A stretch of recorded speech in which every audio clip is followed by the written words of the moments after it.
introduce your name and your company? From HSC. So, your presentation today, can you tell us more about the situation of the capital light in Vietnam? I think the topic today was really how to move forward in three areas. One is to grow the long-term capital of Vietnam, which is really talking about public and private pension funds. What needs to be done to make that happen quicker. The second topic we discussed about is equity market, which is really about market access and how to, attract more foreign capital while at the same time protecting Vietnam from the risks of too much foreign capital. And then the third area is the development of the bond market, because as you know, the bond market has developed more slowly than the equity market. And I think in that case, we were talking about the setting up of an independent credit rating agency, which would really help the corporate bond market a lot.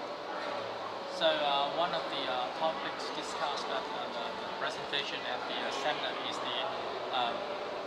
the importance of private pension investment as a source of capital. So what do you think about the potential of this source in Vietnam?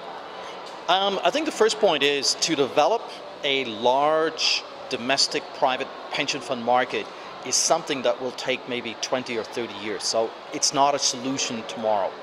However, unless we start developing this as quickly as possible, in 20 or 30 years' time, there's going to be a lot of difficulty. Right now, Vietnam depends on foreigners for long-term capital. That's not a good thing for the country long-term. Developing the private pension fund market and also increasing participation in the public pension fund is the best way for Vietnam to develop its own long-term capital. And this will give it a lot more options in future. So what does Vietnam need to do those things? I think the primary thing right now for private pension funds is education. I think a lot of young people, if you ask them about pension or setting up a private pension, they will really struggle to understand why they need to do that.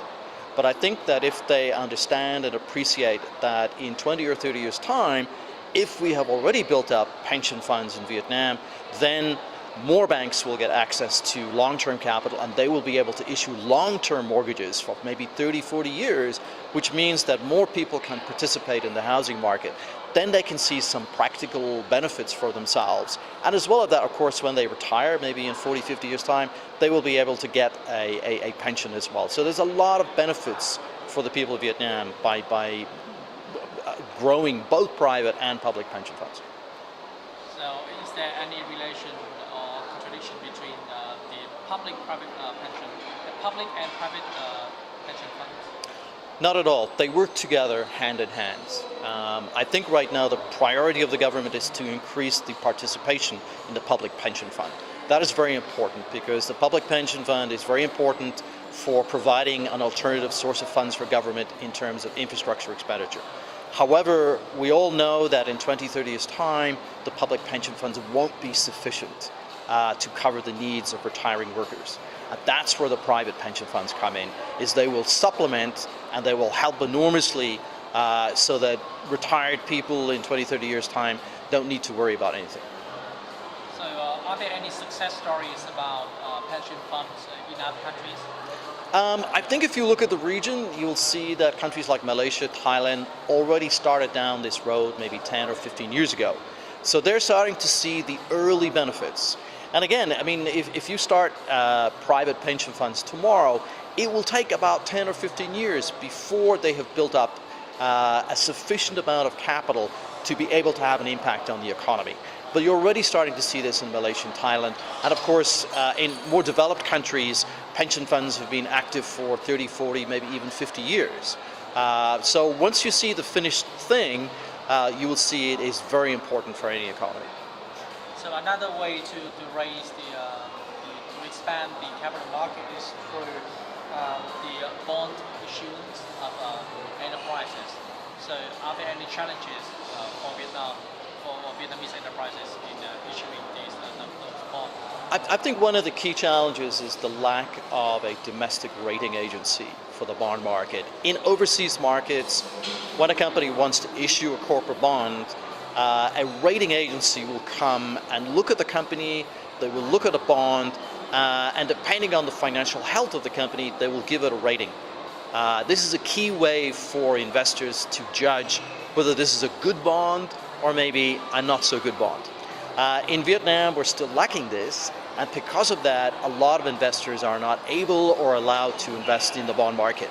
So once we set up a domestic credit agency, then you will increase the number of investors who are able to participate.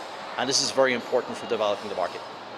So how do you suggest that Vietnam can establish its own credit rating agencies like Moody's or something?